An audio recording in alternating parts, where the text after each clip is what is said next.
La restauration du corps, c'est le concept qui définit l'élan de cœur du Père Jean-Philippe Soukari, recteur du sanctuaire marial Marie-Mère de Dieu de Figuil et toute son équipe de guérison intérieure qui, en la date du 20 décembre 2023, au centre spirituel et pastoral Saint-Jean-Paul II de Garoua, ont fêté Noël avec près de 150 enfants sans abri et les tout-petits autour d'un repas. C'est au soir du week-end couple que j'ai pensé à organiser la restauration du corps.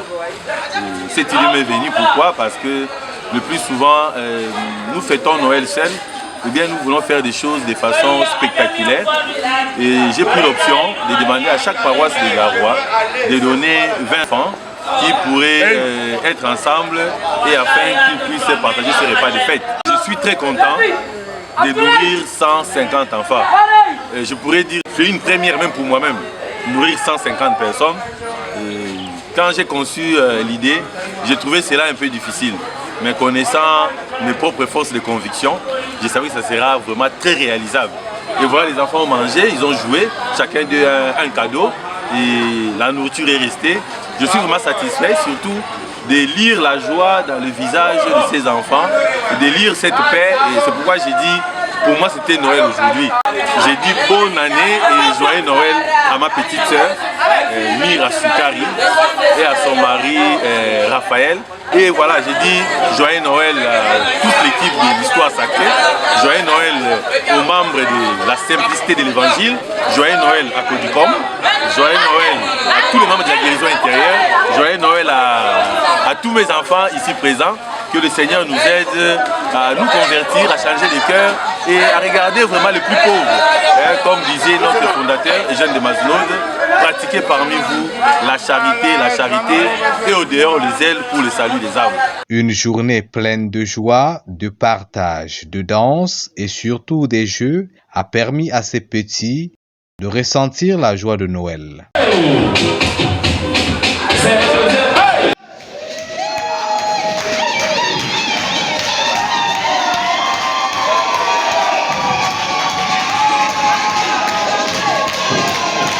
C'est dans cette mouvance que les âmes généreuses ont répondu à l'appel du fondateur de guérison intérieure pour rehausser l'éclat de cette restauration corporelle. Je voudrais dire déjà merci à tous ceux qui ont participé et surtout le Père Jean-Philippe qui a eu l'initiative de penser aux orphelins, de penser à ceux qui n'en ont pas. Donc c'est pas tout le monde qui pense à ça et nous avons appuyé le Père pour que ça puisse réussir. Vous-même, vous avez vu les images, les enfants démunis qui viennent un peu de partout de la ville de Garoua.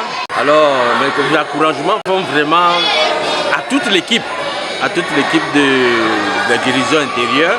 Mon souhait aujourd'hui, c'est que ceux qui sont aussi, pour ne pas dire derrière le rideau, ceux qui nous écoutent, doivent aussi comprendre que c'est une nécessité pour que nous puissions mettre la main dans la pâte afin que nous puissions avoir de l'énergie. C'est-à-dire que venez nous secourir, venez nous donner aussi le coup de main. Et par anticipation, je dis déjà joyeux Noël et bonne année à tous ceux qui nous écoutent. Après le vibrant appel lancé à tous les croyants pour multiplier de telles initiatives, des cadeaux divers ont été remis à ces enfants pour les permettre de mieux préparer la venue du Sauveur.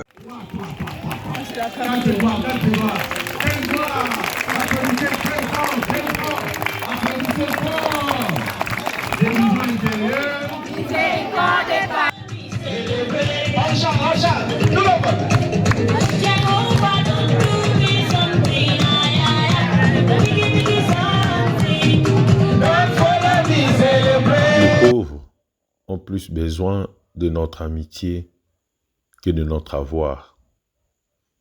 Il est important de leur donner un sourire, une considération et un respect. Qu'ils soient ébauchés, narquois, timides ou francs et lumineux, le sourire est la vitrine de nos émotions. Le sourire invite aux échanges, à la communication à la sympathie, à une main tendue vers son prochain, à une promesse d'amitié ou plus. Un sourire ne laisse jamais indifférent, et le sourire ne coûte rien. Que ce soit le sourire d'une femme, d'un homme, d'un enfant ou d'un plus grand, un simple sourire apporte la joie pure. Venez donc en profiter, contactez la guérison intérieure pour retrouver le vrai sourire. Pour mieux célébrer Noël, donnons et recevons le sourire. Guérison intérieure. Miséricorde et partage. Guérison intérieure.